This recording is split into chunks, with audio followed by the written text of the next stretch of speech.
Okay, what what I want to start on today, and we'll finish this on Tuesday, is we're going to talk about the concept of stock valuation. And so on Tuesday we talked about bond valuation. So we went through some different, basically present value calculations. Grant, can you grab that screen for me? And today we're going to talk about stocks. Stocks tend to be a little more exciting for most college students. Some of you already own stock. Others are interested in investing, want to learn more about it. So we'll tell you, I don't know. Let's see. You might just have to stand there with your foot on it. I don't know. Oh, that's good enough.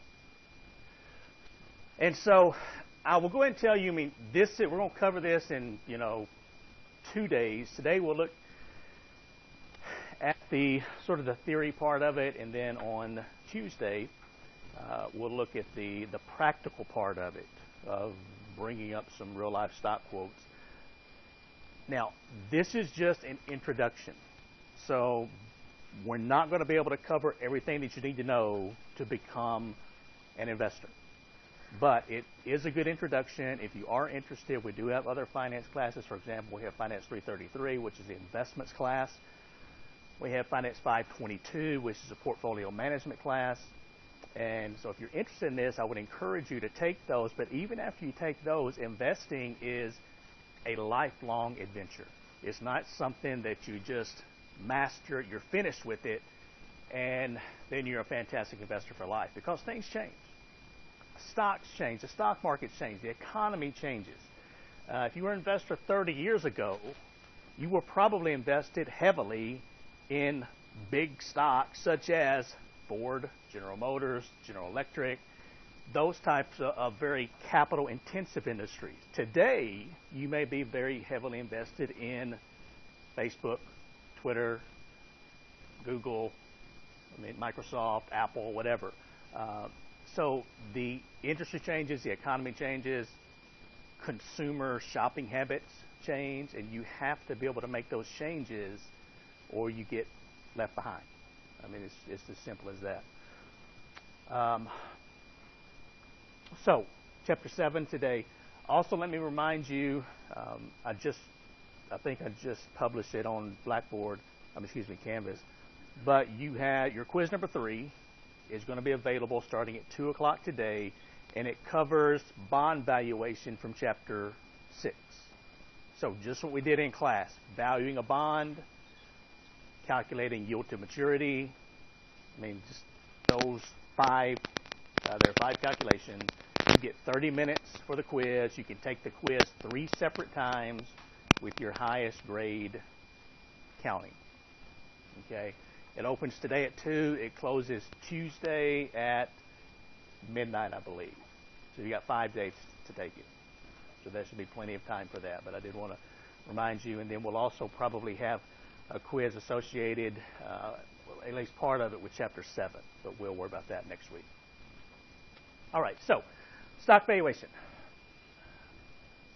Now, we looked at something similar to this on Tuesday in Chapter 6. But basically, this is talking about the difference between debt and equity. Now, we talked about debt in Chapter 6 with bonds. Debt is simply borrowed money. So when a company issues bonds to raise capital, they are borrowing money from the people who buy the bonds. Equity on the other hand, is ownership. So if you have equity in a corporation, you own part of that corporation. You might have heard of something called a home equity loan. And basically, if you have equity in your home, what that means is you own a portion of your home with the bank or the lender owning the other part of your home. So your home equity is how much of the home you have actually paid for. So if you borrowed, if it's just a $200,000 home, you have paid $50,000 on it, you have $50,000 of equity or $50,000 of ownership in that home. If you own $10,000 worth of Facebook stock, you have $10,000 worth of equity Now, that may sound like a lot, but Facebook is a huge company, and so, I mean, you have a very, very tiny percentage of the overall ownership of Facebook. And then this basically is talking about debt financing, creditors, and really who's paid first. And normally, debt holders come before stockholders. It's as simple as that. And so if a company goes bankrupt, they simply start paying from top to bottom. Normally, wages that have not been paid come first. Then any missed taxes that have been paid, the government's going to get their share right up front. And then they're going to work their way down. Secured debt holders, those are people who have loaned the company money with some type of collateral. So they get their money first, then unsecured debt holders, and then preferred stockholders. And at the very bottom of the list is common stockholders. Thus, there's a lot of risk associated with owning common stock, but the reward can be fantastic. Whereas if you own a bond, you pretty much know what you're going to earn. It has a par value. It has a coupon rate associated with that or an interest rate, and you're going to earn exactly what that coupon rate is or the yield to maturity on the bond. With stocks, you can make a lot of money. Typically, your losses are confined to the amount of money that you have invested in the company. Now, you can get more technical, and we'll look at this on Tuesday, some examples. If you have something called a margin account, a margin account, when it comes to owning stock, means you are borrowing money from your broker. That may sound like a really good idea, and it is a good idea if you invest correctly and your stock goes way up in value and you're using somebody else's money to help you make a profit. That's a good thing. But if the stock goes down in value and you've borrowed money, you still have to pay that money back. It's not like your stockbroker says, oh, I know you made a mistake. Everybody does. Don't worry about paying me back. You have to pay them back plus the interest that's accrued on your money. So you could actually lose more than you've invested if you use something like an account or if you use some type of derivative instruments, such as puts, calls, those types of things. Okay, so investing can be fairly simple, but it can also become very complicated depending on basically how in-depth you want to go. Now, this is the differences, and we just discussed some of these. For example, bonds. Now, when you see the word debt, automatically think bonds, okay? And when you see the word equity, we're thinking primarily common stock, although preferred stock, we'll talk about that in just a second. It sort of has characteristics of each of these. So, a voice in management. Bondholders typically don't. They don't have a say-so in what management does. Stockholders, on the other hand, can have a say-so in what management does, because basically the stockholders elect the board of directors, and the board of directors hire the company president. So as a company president, if you're not doing a good job or you're not doing what stockholders want, especially the big stockholders, they can essentially put people on the board that will take you out of your position and put somebody else in as president of the company. So they do have indirectly a voice in management. And this is what we talked about earlier, claims on income and assets. So debt holders get paid first. Equity holders get paid last. Maturity, bonds have a stated maturity. Stock does not mature. And then tax treatment, there's an interest deduction. So on the income statement, you will see a line that says interest expense. So that reduces your taxable income when you pay the interest to bondholders. For equity, if you pay a dividend, there is no tax deduction, no tax benefit. Okay, so we've talked about most of this. We'll skip through some of this. Equity or stockholders are owners of the firm. I think most of you probably already know that. And we talked about this also, basically how assets are divided in bankruptcy, who gets paid first. And we've also talked about this, so we'll skip through some of these. Now, we'll encourage you to print these out or take a look at these a little bit closer, but we've already I discussed these just a few minutes ago. So okay. Different types of stock. The first one listed here, common stock, that's what we're going to spend most of our time on. And when you typically hear somebody talk about investing in stock, they're talking about investing in what's known as common stock. This is, just the traditional form of equity financing. Now, we talked about on Tuesday, we said if a company needs to raise money, well, I gave an example of raising $50 million to build a new factory. We said they can go to the bank and borrow money. That's a form of debt. They can issue bonds. That's a form of debt. It has to be paid back. They can issue shares of preferred stock, or they can issue shares of common stock. And again, these are just different ways that companies can raise capital to invest or to grow their company. Now, one is not necessarily better than the other. Some people will say, well, what's better? Common stock, preferred stock, bonds, bank loans, commercial paper. There's lots of different ways you can raise capital. It's basically up to management as to what they're most comfortable with. Some managers like to use a lot of debt. Other managers like to use a lot of common stock. Some might like to use a combination of preferred stock and common stock. So there's no one best way. It really depends on the management, the industry that you're in, because some industries simply work better with certain forms of financing than other industries. So common stock, we'll take a look at that in just a minute. Preferred stock, the definition of preferred stock is just a hybrid of characteristics of debt and equity. So it acts somewhat like a bond in that it has a par value. It pays a fixed dividend. And this fixed dividend takes what we call a senior position to common stock dividend.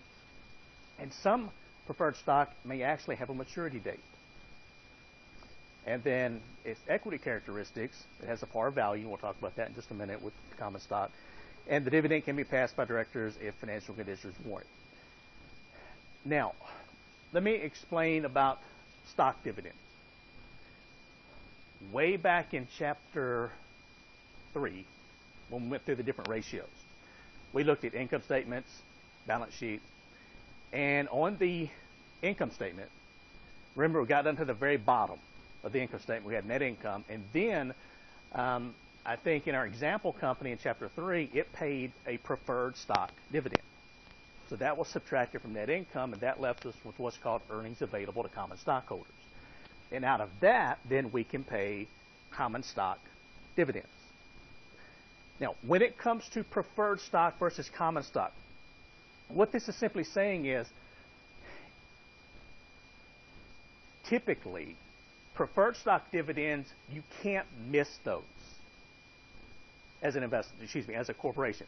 Now, you can delay them sometimes because we have what's called cumulative preferred stock and non-cumulative preferred stock. What that means is, let's say we're talking about cumulative preferred stock. If your company has a bad year and you decide, we just really can't pay our common stock dividend this year, and we've had such a bad year, we can't make our preferred stock dividend payment. You can pass on that for the year, and then hopefully things will get better next year. But with cumulative preferred stock, if you pass on a preferred stock dividend, you have to go back and make those missed dividend payments up before you can pay a common stock dividend. Thus the term cumulative preferred stock.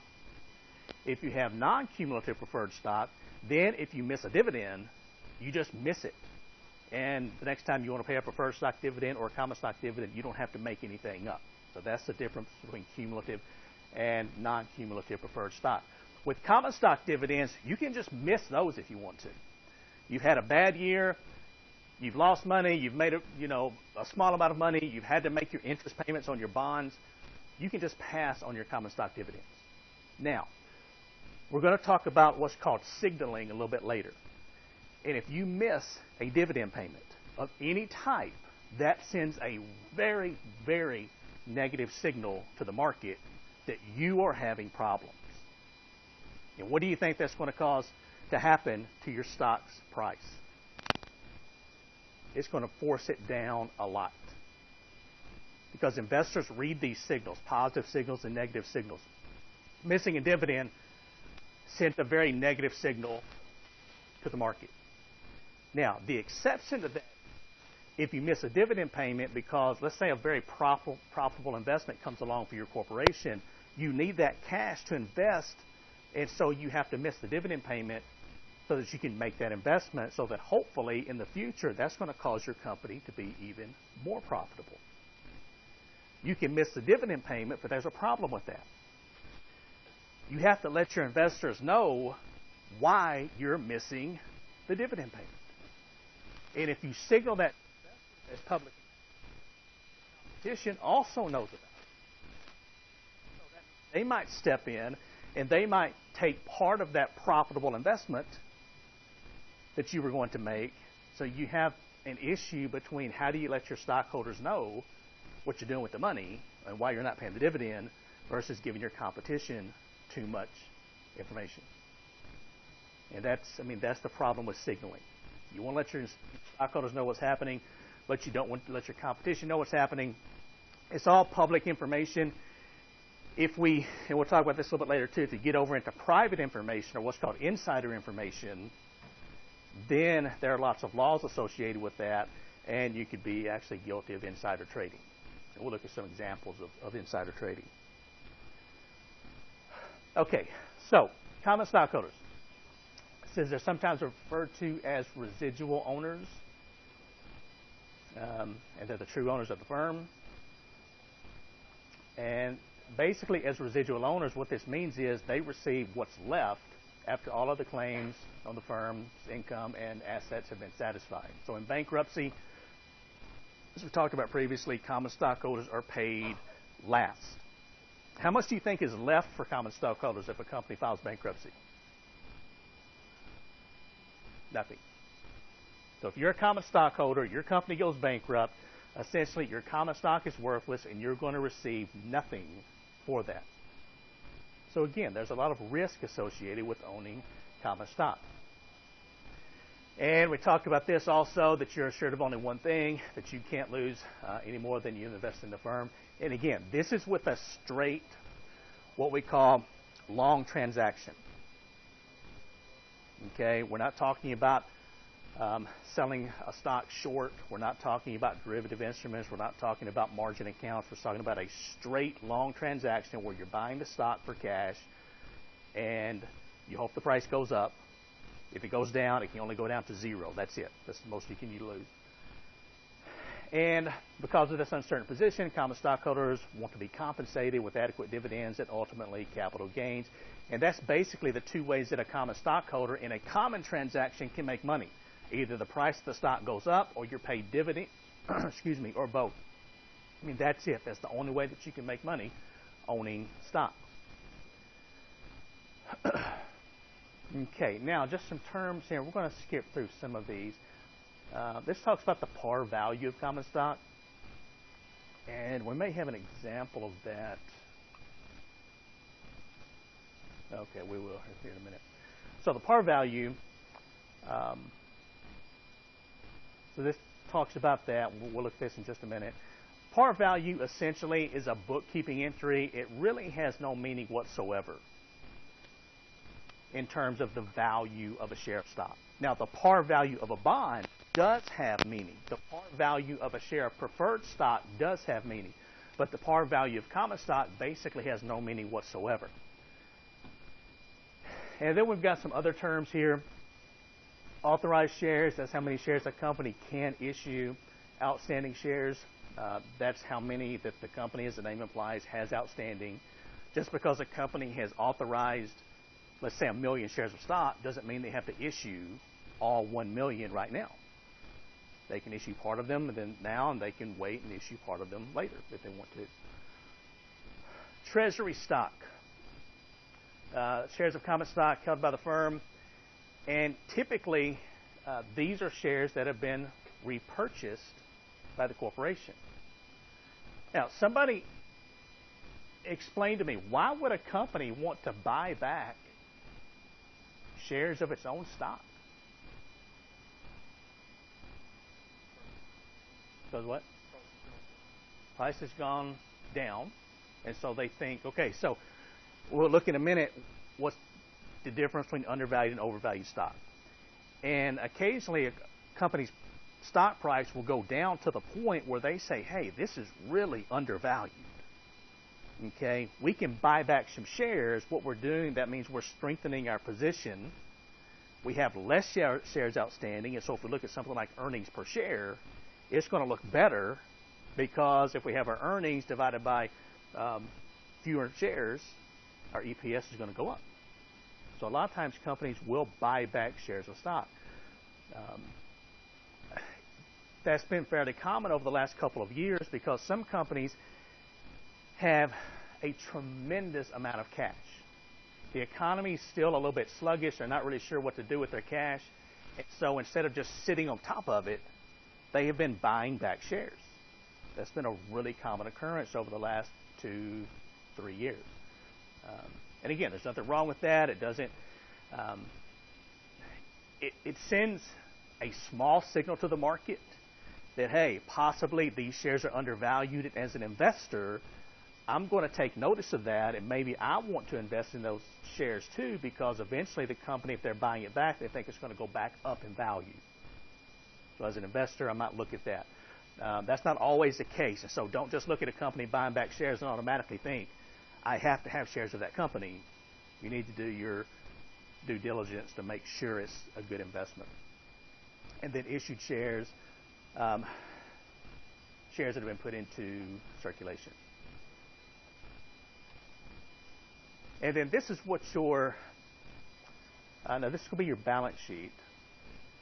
And when you get down to the stockholders' equity section of the balance sheet, this is what I talked about earlier. For example, this common stock has an 80-cent per share par value. This 80 cents means basically nothing. Now, we've got also have something called paid-in capital in excess of par. Somebody explain to me, what is this?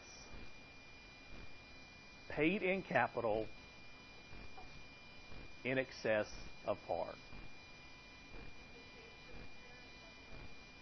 Okay, that's exactly right. When the stock was issued, they paid a combination of this $63 million plus the $12 million. So that's $75 million. They issued 15 million shares. And so if you take 75 million divided by 15 million, that tells us that the shares sold for $5 each when it was originally sold. So the company raised a total of $75 million with this stock issue by selling them for $5 each. Now, what if the stock currently sells for $12 per share? Does the company benefit in any way? Did they get a portion of that increase in stock price now that the price has gone up? Okay, so they've got some treasury stock. Okay, so they could. But after the stock is initially sold, though, in a simple form, does the company benefit if the price goes up? No.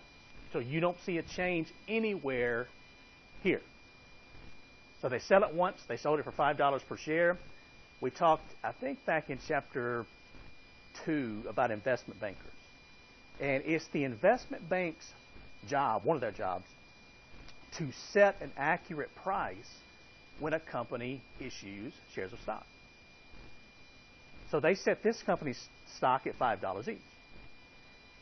If it was actually worth more than that, let's say it should have sold for $8 per share, then the company missed out on millions of dollars of capital that it could have raised with this initial IPO, initial public offering.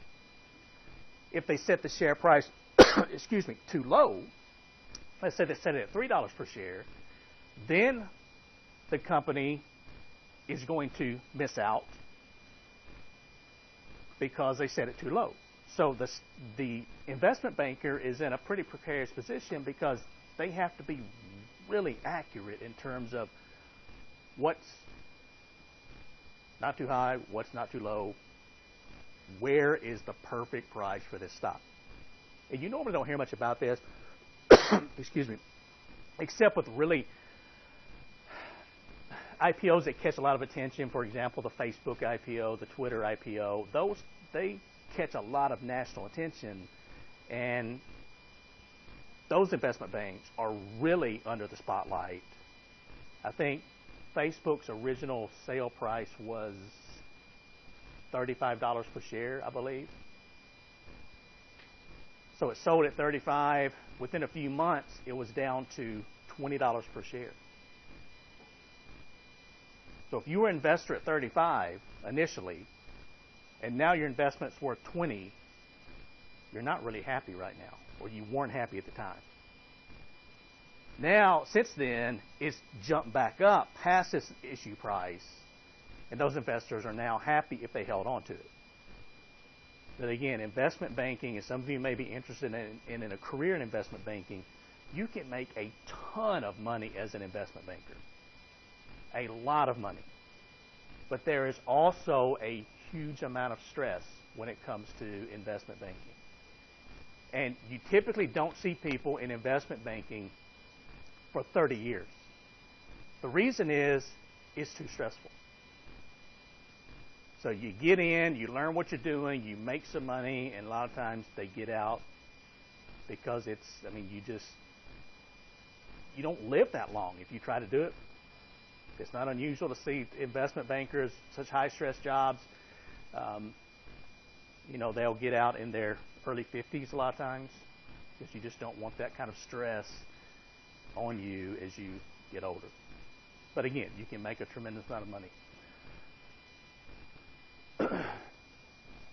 Okay, voting rights. This is pretty simple. When it comes to common stock in its simplest form, typically you get one vote for each share of stock. So if I own 10 shares of General Motors, I get 10 votes. So when you have your annual stockholders meeting, you can either attend in person and vote, or they will send out what's called a proxy statement, which means you simply fill it out. It used to be by paper, now it's by computer. You fill out your votes, and you send it back in. Now, normally the votes are pretty simple as for who's going to serve on the board of directors. And when I get proxy statements from stock that I own, I don't know anybody that's serving on the board of directors. They're normally really large stockholders.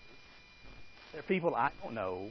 And one of the options into voting on each individual director is you can simply check a box that says, I want to vote in accordance with the other directors.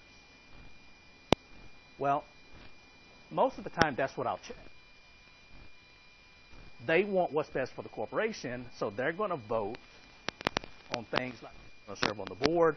Sometimes there may be a change to some of the rules of incorporation, or a change to maybe a change in auditing firms, for example. I don't know the inside of what's going on in the company. So I just let them vote for what I think or what they think is best for the company. All right, now, undervalued versus overvalued stock. This is pretty simple. If a stock is undervalued, you want to buy it. So as an investor, if you see a stock that's selling for $20 per share, you think it's worth $25, you want to buy that stock. It's really simple. If a stock is overvalued, if you think it's currently selling for more than it's worth, then if you own it, you want to sell it. You want to take your capital gain and you want to get out of the stock. It's the same thing with corporations. A lot of times if corporations think their stock price is currently overvalued, they may issue additional shares of stock because they want to take advantage of that high stock price. The question here is, are there really undervalued or overvalued shares of stock? Some people say no. Some people say yes. And so we'll talk about this, and we might get to it today. It might be Tuesday. In terms of why would a share of stock be undervalued or overvalued? How long does it stay that way? Or is it even possible? Are a market so efficient that they don't allow stocks to be undervalued or overvalued? What it's selling for at a particular time is exactly what it's worth. Okay, now some different types of stock market transactions. We talked about this one earlier, so let's start with this, an IPO, an initial public offering. This is a public stock sale by a previously privately owned corporation. So they're selling their stock to the public for the first time. And again, I gave you some examples like Facebook. Facebook, when it went public, I mean, everybody knew about Facebook, but all of the stock was owned by the founders,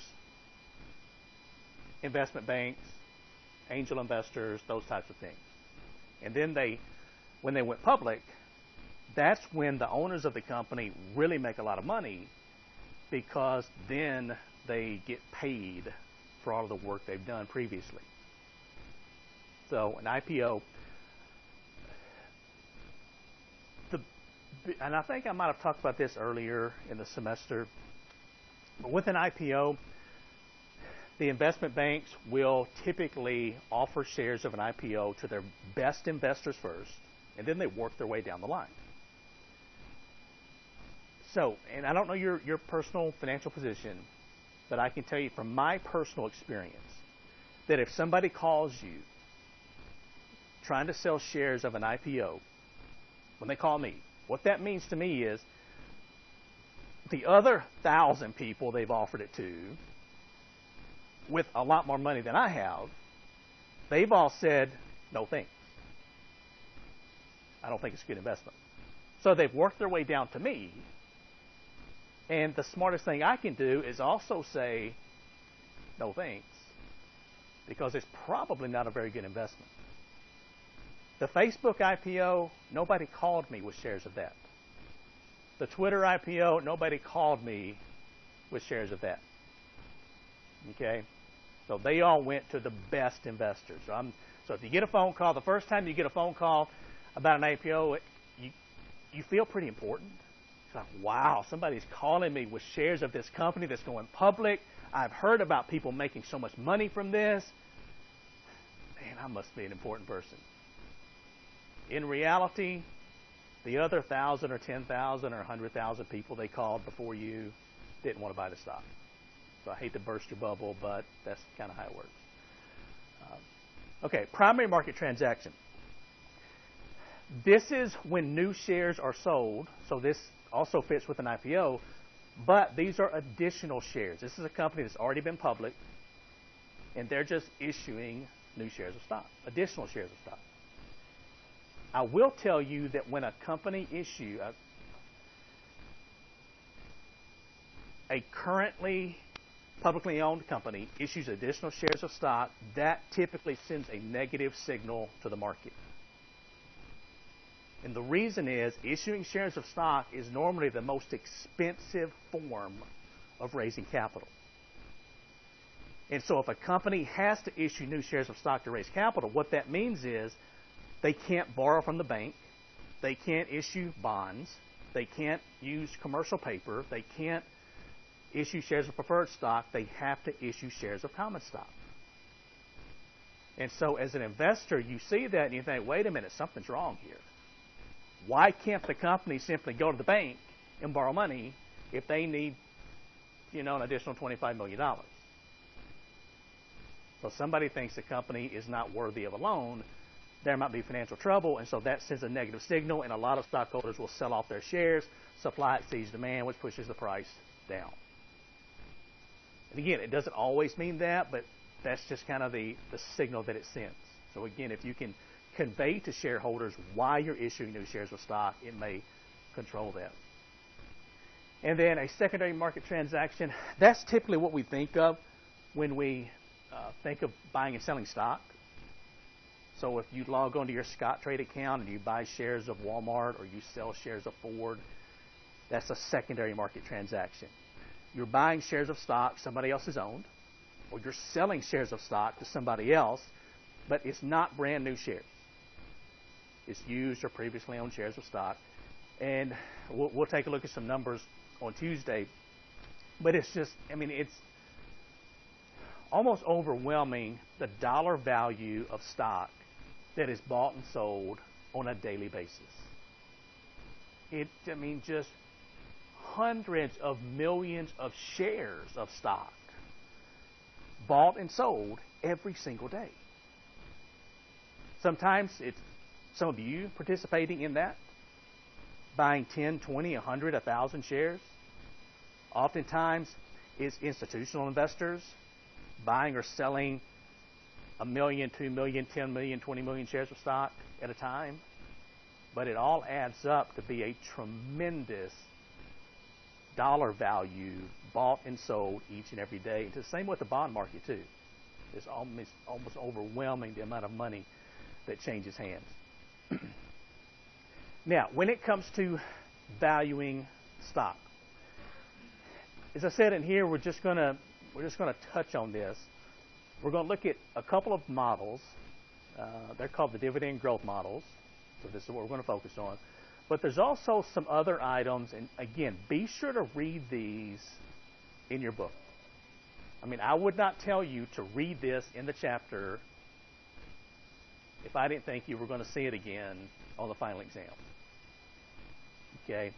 So when I say read on your own in the chapter, you can basically convert that to this is going to be on the final exam. So things like free cash flow, the book value approach, the liquidation value approach, and the PE multiple approach. And again, they're just different ways to value stock. And that's what makes investing so interesting is there's not one perfect way to value stock. If there was, it wouldn't be very exciting. But it's basically your knowledge and your value of a share of stock versus my knowledge or the person sitting next to you's knowledge of that. One of you may think it's overpriced, the other thinks it's underpriced, and so you can come to the conclusion, yes, I'm going to sell, I'm going to buy, whatever. One of you is going to be right, one of you is going to be wrong. So there's always a winner, there's always a loser with each stock market transaction. And that's what interests a lot of people is if you're a competitor, investing is one of the best ways to compete. Because you're going to win, you're going to lose. I will tell you, you're not always going to win. If somebody tells you they've never lost money investing in the stock market, two things are happening. One, they made their first trade yesterday. Or two, they're just blatantly lying to you. Everybody makes bad investments. The key is to make more good investments than bad investments. And when you hear of legendary investors like Warren Buffett, who's made a lot of really good investments in his lifetime, he's also made some losing investments. But again, the winners far outweigh the losers. Talking about, and I think, did I mention the TVA Investment Challenge earlier in the semester? For those of you who are interested in investing, we have a program at Murray State called the TVA Investment Challenge. And what that is, the Tennessee Valley Authority, and this goes back now about 15 years, gave Murray State University and other universities within the Tennessee Valley, they started out with $100,000 for each university. And what they said was, we think it's good if students learn how to invest real money. So we're going to give you $100,000 of our money. It's not yours to keep, it's ours. But we want your students to invest that money for us.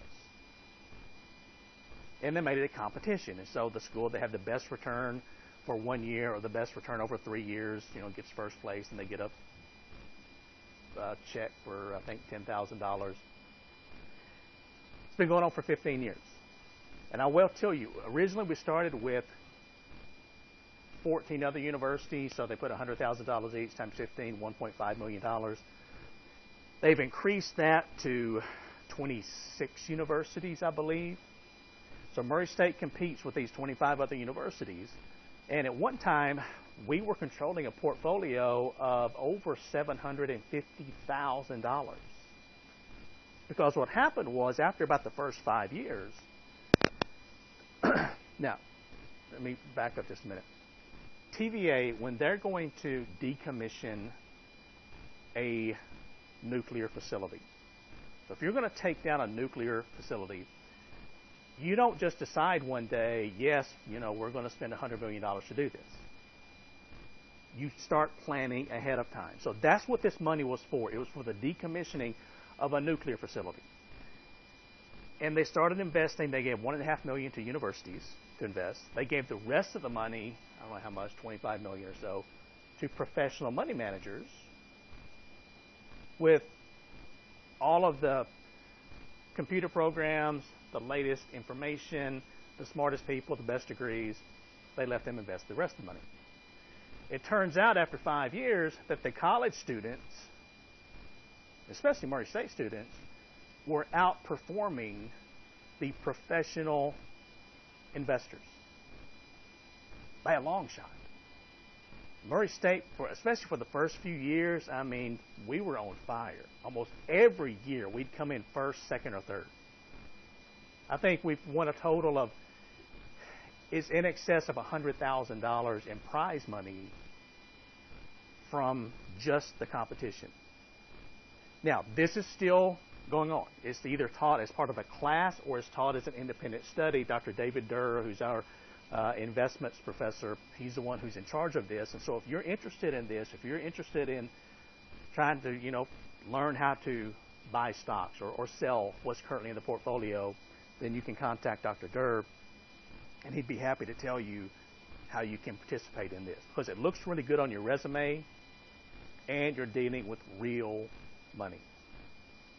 Now, what's happened is I think TVA has taken some of the money back, but we're still controlling a fairly sizable six-figure portfolio. And also, just if any of you who are invested in investments, right now we've got, I want to say it's 5 students in New York City, 5 finance students in New York.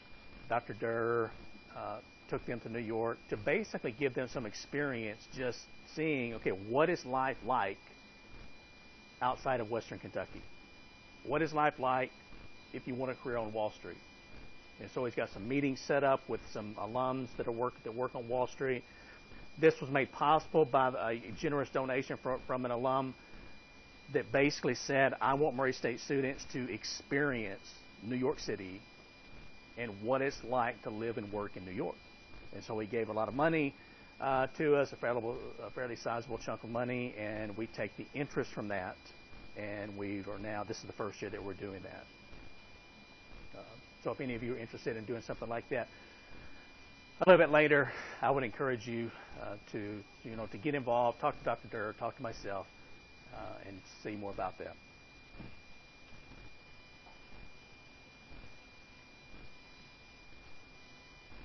Okay. This is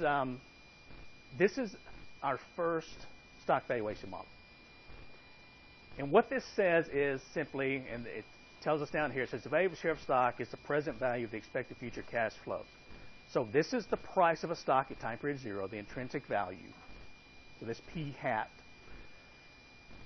And this is equal to the first dividend paid by the stock divided by 1 plus the required return raised to the first power plus the second dividend paid divided by 1 plus the required return raised to the second power. And you'll notice this goes out to dividend infinity. Why do we take this to infinity?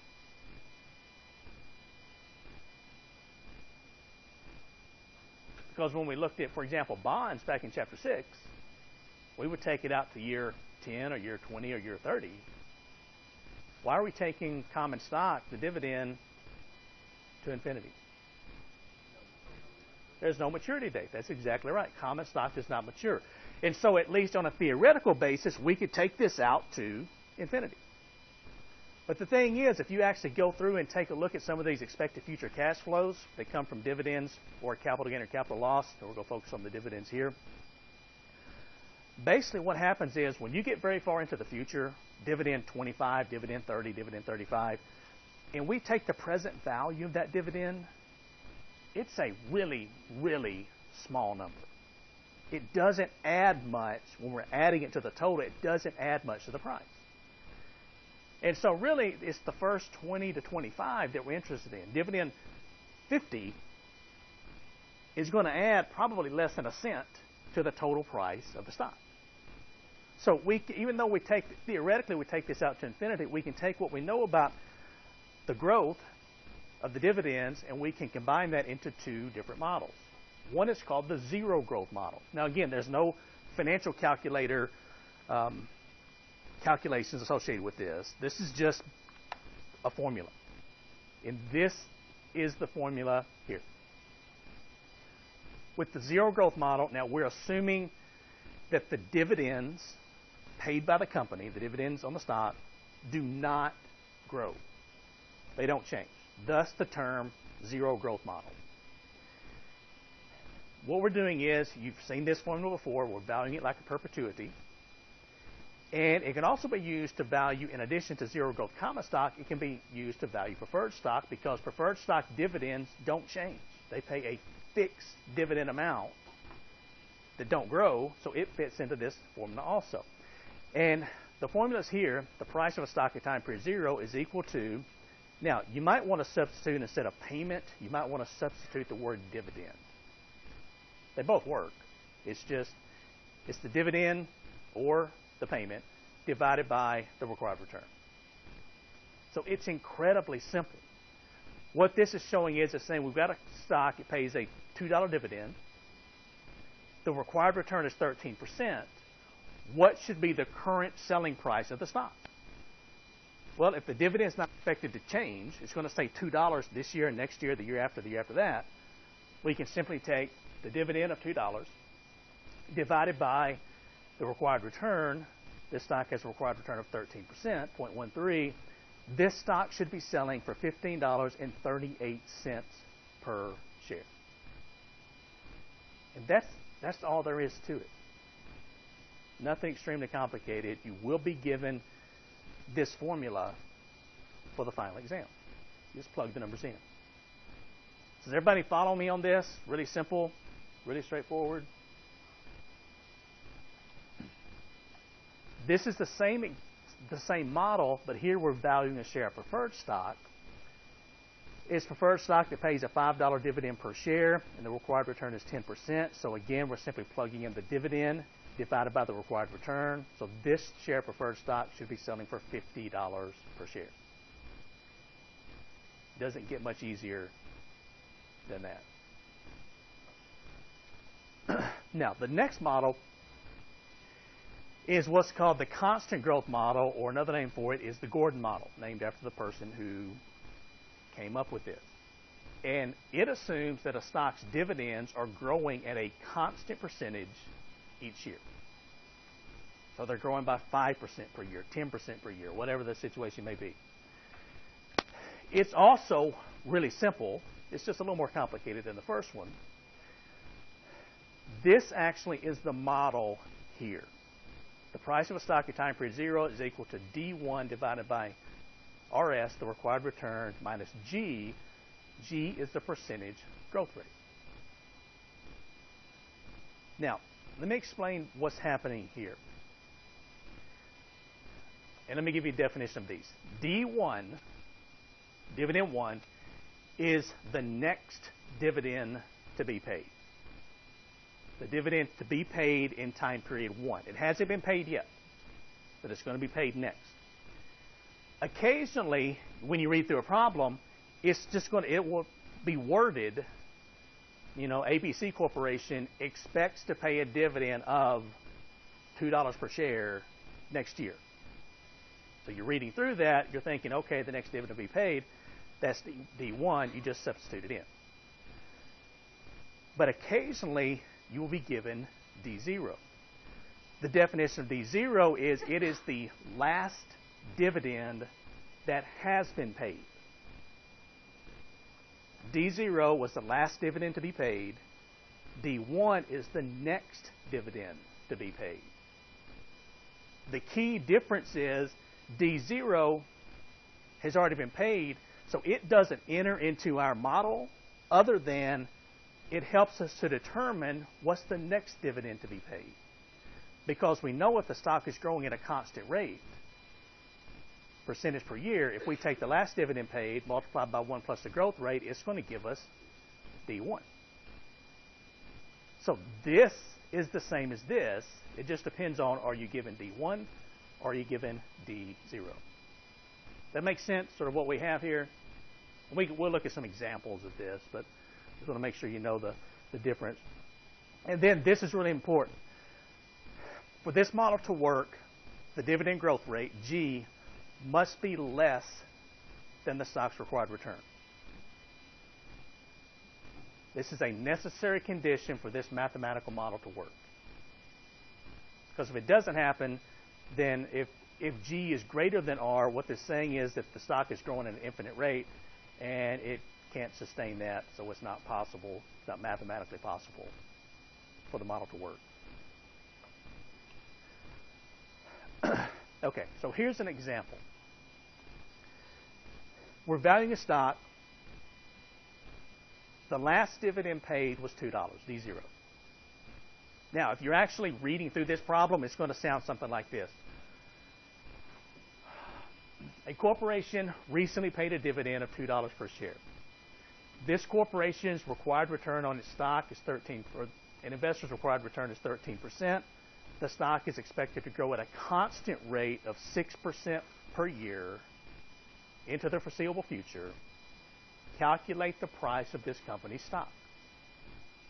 Well, you're reading through this and you're thinking, okay, it just paid a $2 dividend. So that must be D0. So I need to take that multiplied by 1 plus the growth rate of 6% to come up with D1. So we're going to take our $2 here, multiplied by 1 plus 0.06.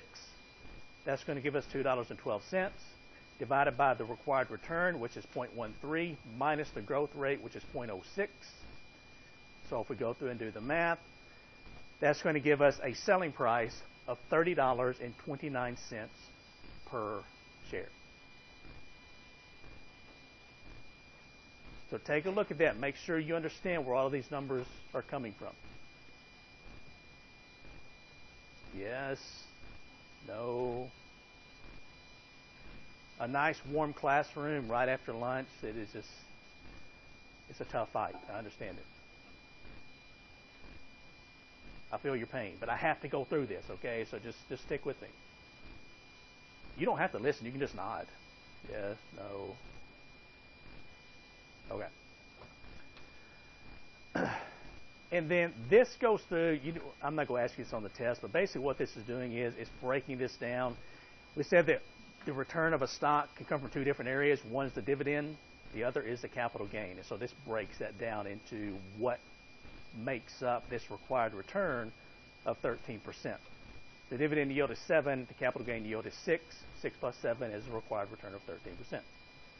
Again, I'm not going to ask you that on the test. I just wanted to point that out. Now, there is a third model that you can use to calculate stock.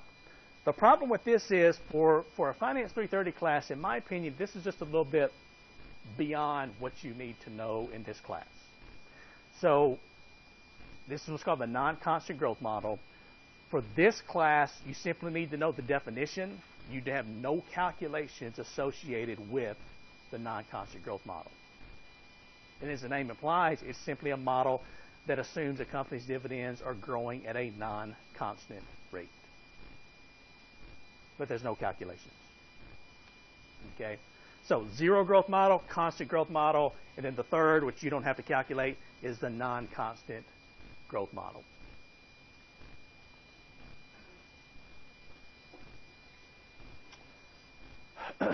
All right, let's see. Where are we here? All right, let's go home. How about that? All right. It's a good stopping point. Everybody have a great weekend.